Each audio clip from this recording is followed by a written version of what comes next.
আসসালামু আলাইকুম। প্রিয় দর্শক, অন্য মঞ্চের আলাপচারিতায় আপনাদের সকলকে আমন্ত্রণ। ২৪ ৫ই আগস্টের পর হরে দরে বাংলাদেশের জেলখানা থেকে ছাড়া পাওয়া জঙ্গিরা নতুন করে দেশটির নিরাপত্তার জন্য মাথা ব্যথা হয়ে উঠেছে।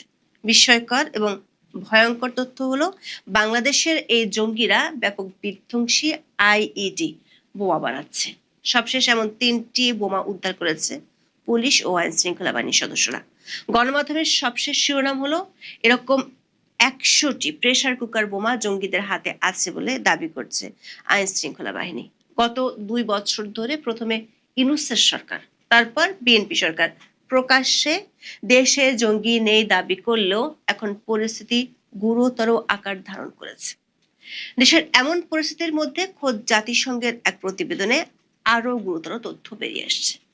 জাতিসংঘের নিরাপত্তা পরিষদের সবশেষ প্রতিবেদনে বলা হয়েছে, বাংলাদেশে ছোট আকারের ইউনিট বা সেল গঠনের চেষ্টা করছে ভারতীয় উপমহাদেশের আল কায়দা বা একিউআইএস। প্রতিবেদনে বলা হয়েছে, একিউআইএস বাংলাদেশে ছোট ও বিকেন্দ্রীভূত সেল প্রতিষ্ঠার চেষ্টা করছে।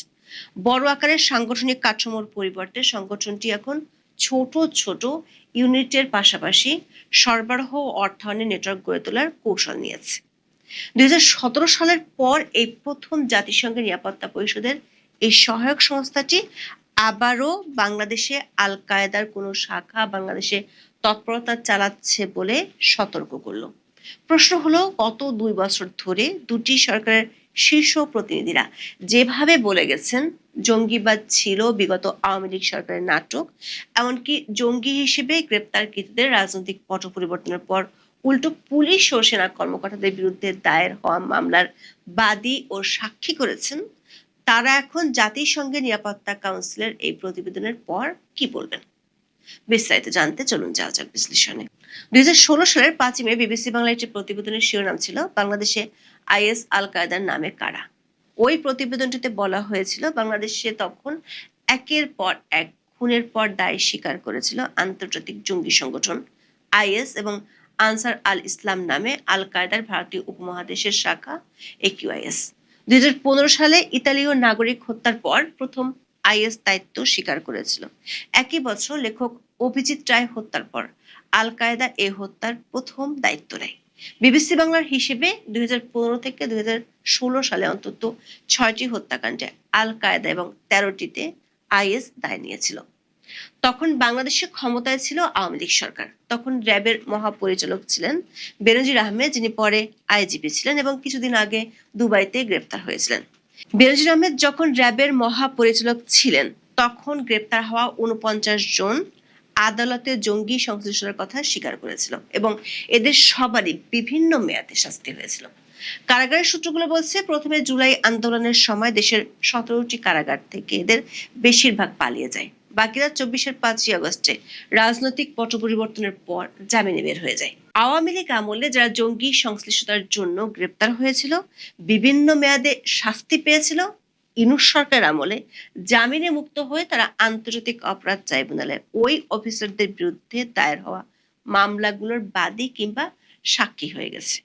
গত ২৯শে জুলাই প্রচারিত ভিডিওতে আমরা দেখিয়েছিলাম এক সময় জঙ্গিবাদের অপরাধে অভিযুক্তরা কিভাবে আইসিটিতে সেনা ও পুলিশ কর্মকর্তাদের বিরুদ্ধে দায়ের হওয়া মামলাগুলোতে সাক্ষী হয়ে যাচ্ছে।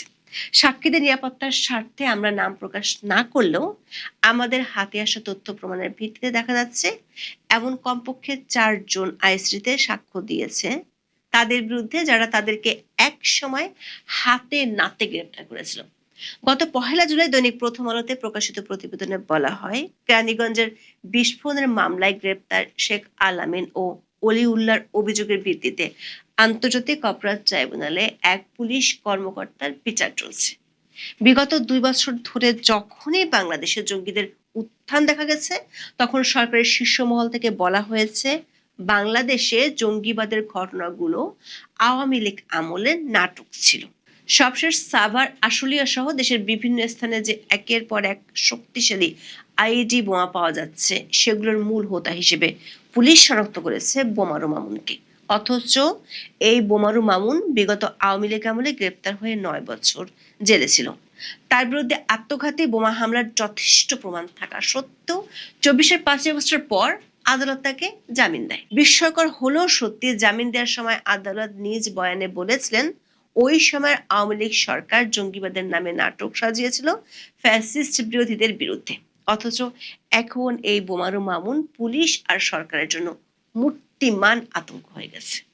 রাজধানীর মতিঝিল, আশুলিয়া, সাভার থেকে উদ্ধার হওয়া শক্তিশালী আইইডি বোমাগুলোর কারিগর এই বোমারু মামুনই তৈরি করছে, এমন তথ্য পুলিশ এখন অবলীলায় সাংবাদিকদের দিচ্ছে। অথচ কিছুদিন আগেও এই পুলিশের শীর্ষ ব্যক্তিরা বলেছিলেন দেশে কোনো জঙ্গি নেই, যা আছে তা হলো ছিনতাইকারী। আর স্বরাষ্ট্র মন্ত্রণালয় থেকে বিদায় নিতে যাওয়া সালাউদ্দিন আহমেদের মতে এগুলো হলো উগ্রবাদ, যেটি ছিল সেটি আওয়ামী লীগের নাটক। এখন প্রশ্ন উঠেছে, দেশে যদি জঙ্গি নাই থাকে তাহলে 2006 সালে মুম্বাই ট্রেনে, 2013 সালে বোস্টন ম্যারাথনে কিংবা 2016 সালে নিউ ইয়র্কে হামলা চালানোর জন্য যে ধরনের প্রেসার কুকার বোমা ব্যবহার করা হয়েছিল সেগুলো বাংলাদেশে কারা বানাচ্ছে? বোমাগুলো নিষ্ক্রিয় করার পর সেখানে পাওয়া আলামতে দেখা যাচ্ছে বাংলাদেশে উৎপাদিত ব্যাটারি বোমাগুলোতে ব্যবহৃত হয়েছে। সবশেষ 13 আগস্ট এশিয়া পোস্টের সংবাদে বলা হয়েছে ঢাকার কেরানীগঞ্জ ও সাভারের বিভিন্ন এলাকায় তৈরি করা বিভিন্ন বোমার মধ্যে অন্তত 100টি প্রেসার কুকার বোমা ছিল বলে দাবি আইন শৃঙ্খলা রক্ষাকারী বাহিনীর। এসব বোমার অধিকাংশই নিষিদ্ধ ঘোষিত জঙ্গি সংগঠনের বিভিন্ন পর্যায়ের সদস্যদের মধ্যে ছড়িয়ে দেওয়া হয়েছে বলে জানিয়েছেন তদন্ত সংশ্লিষ্ট সূত্র। পুলিশ বলছে তাদের উদ্দেশ্য একযোগে পুলিশ সদস্য কিংবা এমন কোনো প্রতিষ্ঠান অথবা জনবহুল স্থানে হামলা করা যাতে দেশ ও সরকার বেকায়দায় পড়ে। এশিয়া পোস্টের খবরটিতে বলা হয়েছে প্রেসার কুকার বোমার বিষয়টি ঘিরে ঢাকা ও আশেপাশের এলাকার সার্বিক নিরাপত্তা নিয়ে খোদ পুলিশের মধ্যে উদ্বেগ তৈরি হয়েছে। বোমাগুলো উদ্ধার করে জড়িত ব্যক্তিদের আইনের আওতায় আনা না গেলে দেশের যে কোনো স্থানে বড় ধরনের নাশকতা ঘটতে পারে। কারণ এই প্রেসার কুকার বোমা দিয়ে বিশ্বের বিভিন্ন স্থানে হামলা চালিয়ে বড় ধরনের নাশকতার ঘটনা ঘটেছে। পরিস্থিতি যখন এতটাই ভয়াবহ, তখনই জাতিসংঘের নিরাপত্তা কাউন্সিলের এক প্রতিবেদনে বাংলাদেশের জঙ্গি তৎপরতা নিয়ে আরো উদ্বেগজনক তথ্য উঠে এসেছে। জাতিসংঘের নিরাপত্তা কাউন্সিলের সহায়ক যে সংস্থাটি বিশ্বব্যাপী সন্ত্রাসবাদের উপর আরোপিত নিষেধাজ্ঞায় নজরদারি চালায়, তাদের সবশেষ প্রতিবেদনে বলা হয়েছে আফগানিস্তানে আল কায়েদার অবস্থান ও শক্তি এখনো অপরিবর্তিত আছে। এর ভারতীয় উপমহাদেশের শাখা AQIS একটি খণ্ডিত গোষ্ঠী থেকে আঞ্চলিক সংগঠনে পরিণত হয়েছে। তারা বৃহৎ ইউনিটের পরিবর্তে ছোট বা বিচ্ছিন্ন সেল গঠন করে রসদ সরবরাহ ও আর্থিক নেটওয়ার্ক গড়ে তুলছে। বাংলাদেশেও তাদের সেল প্রতিষ্ঠার চেষ্টা নিয়ে উদ্বেগ প্রকাশ করেছে জাতিসংঘ। সংস্থাটির নিরাপত্তা পরিষদের analytical support and sanction monitoring team এর এক প্রতিবেদনে ওই উদ্বেগ প্রকাশ করা হয়েছে। প্রতিবেদনটি প্রকাশ হয়েছে 10 আগস্ট। সদস্য রাষ্ট্রগুলোর মূল্যায়নের ভিত্তিতে 2025 সালের 15 ডিসেম্বর থেকে চলতি বছরের 9 জুন পর্যন্ত সময়কার পরিস্থিতি তুলে ধরা হয়েছে। জাতিসংঘের সদস্য দেশগুলোর দেওয়া তথ্য ও মূল্যায়নের ভিত্তিতে প্রতিবেদনটি তৈরি করা হয়েছে। সংস্থাটির আল কায়েদা ও ইসলামিক স্টেটের উপর নিষেধাজ্ঞায় নজরদারি করা দল জানিয়েছে গত বছরের 25 নভেম্বর ভারতের দিল্লির লালকেল্লায় যে গাড়ি বোমা হামলা হয় সেটি চালায় আল কায়েদা ভারত উপমহাদেশ শাখা। আর তারা এখন বাংলাদেশেও সেল গঠনের চেষ্টা করছে। রক্তক্ষয়ী ওই হামলার পর ভারতের জাতীয় তদন্ত সংস্থা চলতি বছরের মে মাসে 10 জনকে অভিযুক্ত করে চার্জশিট দেয়। এই 10 জন আনসার গাজাত উল হিন্দ নামে একটি দলের বলে উল্লেখ করা হয়। আর এ দলটির সঙ্গে আল কায়েদা ভারত উপমহাদেশ শাখার সংশ্লিষ্টতা আছে। ভারতীয় তদন্তকারীরা জানায় ওই হামলার মূল পরিকল্পনাকারী ছিলেন ওমর উন নবী। তিনি ফরিদাবাদের আল ফালা বিশ্ববিদ্যালয়ের মেডিসিন বিভাগের সহকারী প্রফেসর হিসেবে কাজ করেছেন। ওমর উন নবী এই বোমা হামলায় নিহত হন। ভয়াবহ ওই হামলায় সেদিন 11 জনের মৃত্যু হয়, অসংখ্য মানুষ আহত হন এবং সম্পদের ক্ষতি হয়। এখন এই হামলার জন্য জাতিসংঘের নিরাপত্তা পরিষদের সহায়ক সংস্থা জানালো ওই হামলায় জড়িত ছিল আল কায়েদা ভারত উপমহাদেশ শাখা।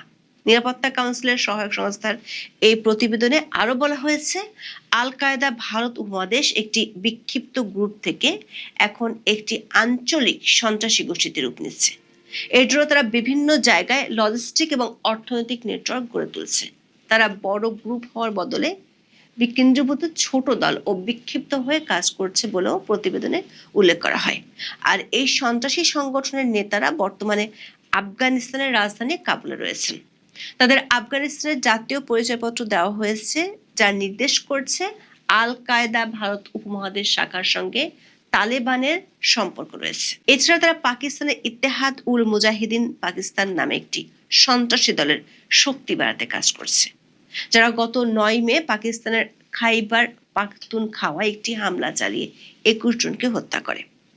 নিরাপত্তা পরিষদের সহায়ক সংস্থার এই প্রতিবেদনে আরো বলা হয়েছে, আল কায়দা ভারত উপমহাদেশ শাখা এবং ইসলামিক স্টেট এখন রাসায়নিক এবং জৈব অস্ত্র তৈরির দিকে মনোযোগ দিয়েছে।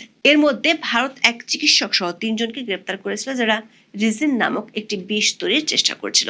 এ প্রসঙ্গে বর্ণনার এক পর্যায়ে বাংলাদেশেও একিউআইএস এর সেল বা ছোট সাংগঠনিক ইউনিট প্রতিষ্ঠার চেষ্টা নিয়ে উদ্বেগ প্রকাশ করা হয়েছে। বলা হয়েছে, সংগঠনটি বাংলাদেশকে নিজেদের স্বার্থে ব্যবহারের চেষ্টা করছে। বিশ্লেষকেরা মনে করেন, জাতিসংঘের নিরাপত্তা পরিষদের সহায়ক সংস্থার এই প্রতিবেদন কেবল দক্ষিণ এশিয়ার একটি সাধারণ রেফারেন্স নয়, বরং বাংলাদেশকে বিশেষভাবে এমন একটি দেশ হিসেবে চিহ্নিত করা হয়েছে যেখানে একিউআইএস সন্ত্রাসী সেল প্রতিষ্ঠার জন্য কাজে লাগানোর চেষ্টা করতে পারে। বিশ্লেষকরা মনে করেন, জাতিসংঘের নিরাপত্তা পরিষদের সহায়ক সংস্থার এই প্রতিবেদন কেবল দক্ষিণ এশিয়ার একটি সাধারণ রেফারেন্স নয়, বরং বাংলাদেশকে বিশেষভাবে এমন একটি দেশ হিসেবে চিহ্নিত করা হয়েছে যেখানে একিউআইএস সন্ত্রাসী সেল প্রতিষ্ঠার জন্য কাজে লাগানোর চেষ্টা করতে পারে। প্রতিবেদনে বলা হয়েছে, আফগানিস্তান অসংখ্য সন্ত্রাসী সংগঠনকে আশ্রয় দিচ্ছে এবং সেখানে তাদের কাজ করার ক্ষমতা প্রতিবেশী দেশগুলোর জন্য একটি স্থায়ী হুমকি। ফলে বাংলাদেশকে বিচ্ছিন্নভাবে না দেখে একটি আঞ্চলিক সন্ত্রাসী কর্মকাণ্ড হিসেবে এখানে দেখা হচ্ছে। সূত্রগুলো বলছে, আফগানিস্তানের সক্রিয় আল কায়দার ভারতীয় উপমহাদেশ শাখা বা একিউআইএস এর যথেষ্ট তৎপরতা বাংলাদেশে আছে। এই তথ্য প্রথম দেওয়া হয়েছিল 2017 সালে। ওই বছরের 23 ফেব্রুয়ারি দৈনিক প্রথম আলোতে প্রকাশিত একটি প্রতিবেদনে বলা হয়েছিল, আফগানিস্তানের ন্যাটো বাহিনীর প্রধান জেনারেল জন ডব্লিউ নিকোলসন তখন সরাসরি এই তথ্য জানিয়েছিলেন। তিনি সরাসরি অভিযোগ করেছিলেন, একিউআইএস এর সাথে বাংলাদেশের অনুসারীদের সরাসরি যোগাযোগ আছে। একিউআইএস এর আঞ্চলিক তৎপরতা নিয়ে এক প্রশ্নের জবাবে তখন জেনারেল নিকোলসন বলেন, বাংলাদেশের অস্থিতিশীলতা নিয়ে তারা উদ্বিগ্ন, কারণ বাংলাদেশে একিউআইএস এর প্রচুর তৎপরতার প্রমাণ তারা পেয়েছেন। এখন এ পর্যন্ত ব্রিক্স নয়, ব্রিক্সের আগেই ভারত যেতে চাইছেন তারেক রহমান। কেন ব্রিক্সের সম্মেলনে যোগ না দিয়ে আগে যেতে চাইছেন? অবশেষে রাষ্ট্রপতি পদে বিএনপির মনোনয়ন পেলেন মির্জা ফখরুল আলমগীর। যদিও একদম শেষ মুহূর্ত পর্যন্ত এই পদে আরো বেশ কয়েকটি নাম শোনা যাচ্ছিল। এর পাশাপাশি বাংলাদেশে হঠাৎ করেই জঙ্গিদের বোমা উদ্ধার, গ্রেপ্তার, বেশ কিছু তৎপরতা লক্ষ্য করা যাচ্ছে। এর পেছনের কারণ কি? আজকে মূলত এই বিষয়গুলো নিয়ে কথা বলবো, শেষ পর্যন্ত সাথে থাকবেন। শুরুতেই রাষ্ট্রপতি পদে মনোনয়ন নিয়ে কথা বলি। 28 জুলাই আমরা কিন্তু রূপান্তরের সত্যের পক্ষ থেকে প্রথম বলেছিলাম যে বিএনপির মনোনীত প্রার্থী হতে যাচ্ছেন মির্জা ফখরুল আলমগীর। কারণ আমাদের কাছে খবর ছিল যে বিএনপির হাইকমান্ড থেকে মির্জা ফখরুল আলমগীরকে তখনই গ্রিন সিগন্যাল দেওয়া হয়েছিল, তার হেলথ চেক আপ করানো হয়েছিল, তার বাড়িতে পুলিশ প্রোটেকশন বাড়ানো হয়েছিল। কিন্তু তারপরেও বেশ কিছু নাম শোনা গিয়েছিল। কিন্তু সবচেয়ে বেশি চেষ্টা করেছে বর্তমানের ভারপ্রাপ্ত রাষ্ট্রপতি মেজর অবসরপ্রাপ্ত হাফিজ। যদিও জামাতে ইসলাম একজন প্রার্থী দিয়েছেন কর্নেল অলি আহমেদ, কিন্তু জামাতে ইসলাম চেয়েছিল মেজর হাফিজ যেন রাষ্ট্রপতি হয়, এবং সেক্ষেত্রে মেজর হাফিজকে দিয়ে জামাতে ইসলামের কিছু লং টার্ম প্ল্যান ছিল, কিন্তু তাদের সেই পরিকল্পনাটি ভেস্তে গেছে। আমরা যেটি বলেছিলাম, এবং বিএনপি শেষমেশ মির্জা ফখরুল আলমগীরের উপরেই আস্থা রেখেছে। একজন রাজনৈতিক ব্যক্তির, বিশেষ করে বিএনপির দৃষ্টিকোণ থেকে মির্জা ফখরুলের যে অবদান, সেই ক্ষেত্রে এই পদের জন্য তিনি অন্যতম দাবিদার ছিলেন এবং বিএনপি সেই সিদ্ধান্তটি গ্রহণ করেছেন। এটি কিন্তু রাজনৈতিক দল হিসেবে তাদের একটি ভালো সিদ্ধান্ত।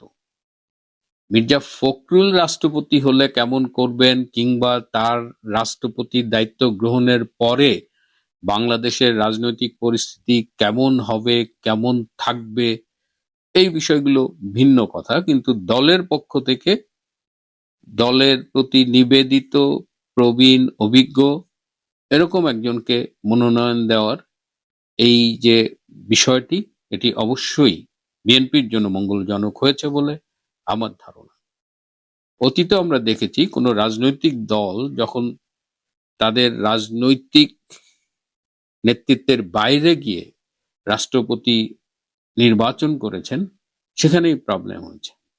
সেটা অতীতে আওয়ামী লীগের সেই প্রধান বিচারপতি শাহাবুদ্দিন আহমেদ কিংবা বিএনপির অধ্যাপক ইয়াজউদ্দিন আহমেদ, দুজনেই কিন্তু যারা তাদের নির্বাচিত করেছিল তাদের পক্ষে কাজ করতে পারেননি।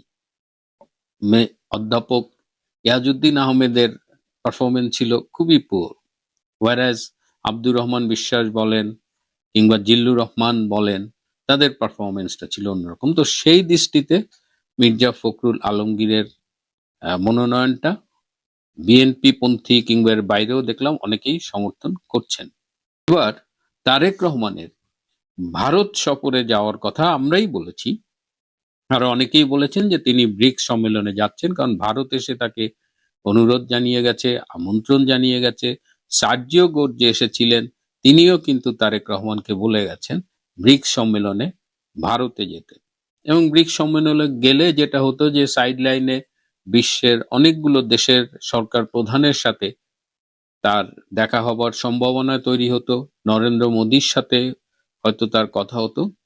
কিন্তু এই তারেক রহমানের সমর্থক যে মিডিয়ার কিছু লোক আছে বা এর বাইরেও যে পাকিস্তানপন্থী যে ধারাটা আছে, তারা চাইছিল না যে তারেক রহমান ভারতে যাক, বিশেষ করে ব্রিক্সের সম্মেলনে যাক। তো এই অবস্থায় বাংলাদেশ সরকারের পক্ষ থেকে ভারতকে একটি প্রস্তাব দেওয়া হয়েছে যে ব্রিক্স সম্মেলনের আগেই তারেক রহমান ভারত সফরে যেতে চান।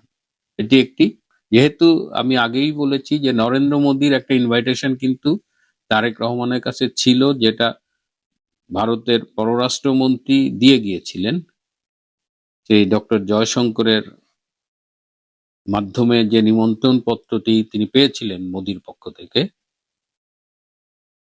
সেই আমন্ত্রণটাকেই এখন বাংলাদেশ সরকার মনে করেন যে এখনই যাওয়ার সময়।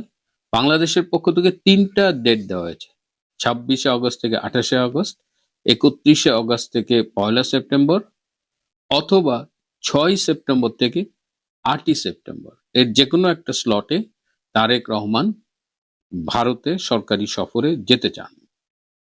এখন দিল্লি থেকে জানানো হবে যে কোন ডেটটা তাদের জন্য সুইটেবল, অথবা যেহেতু ব্রিক্স সম্মেলন সামনে, এই 3টির একটির মধ্যেও তারেক রহমান যেতে পারেন, অথবা দিল্লির পক্ষ থেকে নতুন কোনো তারিখ প্রস্তাব করা হতে পারে। যাই হোক, মোদ্দা কথা হলো তারেক রহমান ভারতে যাচ্ছেন, সেটা ব্রিক্স সম্মেলনে হোক, ব্রিক্সের আগে হোক বা পরে হোক। কেন যাচ্ছেন? এত ভারত বিরোধিতা, তার চারিপাশে সব ভারত বিরোধী লোকজন, ঢাকা না দিল্লি স্লোগানে সারাক্ষণ তারা মাতিয়ে রাখেন। সেই তারেক রহমান কেন ভারতে যাচ্ছেন? আমরা দেখেছি, আমি এখানে অনেকবারই বলেছি, সার্জিও গোর এসে কি বলে গেছেন, দীনেশ ত্রিবেদী কি বলেছেন, রয়ের প্রধান তার দলবল নিয়ে এসেছিলেন, তারা কি বলেছেন, এবং সবকিছু কিন্তু সেই ঘুরে ফিরে বাংলাদেশে একটি inclusive Democratic political environment, Awami লীগের কার্যক্রমের উপর থেকে নিষেধাজ্ঞা তুলে নেওয়া, জঙ্গি সন্ত্রাসীদের নিয়ন্ত্রণ করা, এবং পরিস্থিতি যেদিকে যাচ্ছে তাতে হয়তো বাংলাদেশ একটি মধ্যবর্তী নির্বাচনের দিকেই যাচ্ছে। তো এটা নিয়ে তারেক রহমান প্রধানমন্ত্রীর দায়িত্ব নেবার পরে কিন্তু বেশ গড়িমসি করছিলেন, কিন্তু এখন পরিস্থিতি এমন দাঁড়িয়েছে যে গড়িমসি করার সুযোগ নেই, হয় করো নইলে পরিণতি ভোগ করো। তারেক রহমান ভারতে গেলে তাকে এই বিষয়গুলো নিয়েই কথা বলা হবে। এবং একটা জিনিস খেয়াল করেছেন যে শেখ হাসিনার সরকার, তার যে পররাষ্ট্রনীতি ছিল, বঙ্গবন্ধুর পররাষ্ট্রনীতি, যে সবার প্রতি বন্ধুত্ব, কারো প্রতি শত্রুতা নয়। এবং যে কারণে দেখা গেছে বাংলাদেশে কিন্তু ভারতীয় বিনিয়োগ আছে, যেমন রাশিয়ান বিনিয়োগ আছে, চায়নার বিনিয়োগ তো অনেক ছিল। আমেরিকাও কিন্তু বাংলাদেশে প্রচুর ব্যবসা করেছে শেখ হাসিনার আমলে। আমেরিকার সাথে সম্পর্কের যতই টানাপোড়েন শেষ দিকে দেখা যাক, আমেরিকার কিন্তু প্রচুর ব্যবসা বাংলাদেশে ছিল। কিন্তু এখন সেই পরিস্থিতিটা নেই। একটা ফরেন ইনভেস্টমেন্ট আসার জন্য যে পলিটিক্যাল স্ট্যাবিলিটিটা দরকার, সেটা বাংলাদেশে এখন নেই। ন্যাচারালি ফরেন ইনভেস্টমেন্ট তেমন উল্লেখযোগ্য হারে আসছে না। এদিকে খলিল সাহেব পররাষ্ট্রমন্ত্রী হয়ে, তিনি সবাই জানেন যে তিনি আমেরিকার পেইড এজেন্ট বলা যায়, যে আমেরিকার এজেন্ট হিসেবে তিনি কাজ করেন। তিনি আমেরিকার সাথে বাণিজ্য চুক্তি করেন, আবার তিনি চায়নায় যে চায়নাকে সবকিছু দিয়ে আসেন, আবার তিনি ভারতে ট্রানজিটে বৈঠক করে ভারতকেও সবকিছু দিয়ে আসেন। অর্থাৎ ডক্টর খলিলুর রহমান পররাষ্ট্রমন্ত্রী হিসেবে এমন গুবলেট পাকিয়েছে যে পুরা তারেক রহমানের সরকারকে কিন্তু খুব বিব্রতকর অবস্থায় ফেলে দিয়েছে। তার উপরে আমেরিকাও ক্ষুব্ধ, চায়নাও ক্ষুব্ধ, ভারত তো বিশ্বাসই করে না। তো এইরকম একটা অবস্থায় তারেক রহমান ভারত যাবেন এবং ভারত থেকে তাকে যা বলা হবে সেটা তো আমরা ইতিমধ্যে আলাপ করেছি। এবং তাকে ফিরে এসে এই আওয়ামী লীগের উপরে নিষেধাজ্ঞা তুলতে হবে, এই আইসিটির বিচারের নামে প্রহসন বন্ধ করতে হবে, শেখ হাসিনার ফেরার পথ এবং ফেরার পরে নিরাপত্তা এইগুলো নিশ্চিত করতে হবে, এবং বাংলাদেশে সবাই মিলে রাজনীতিটা করতে হবে।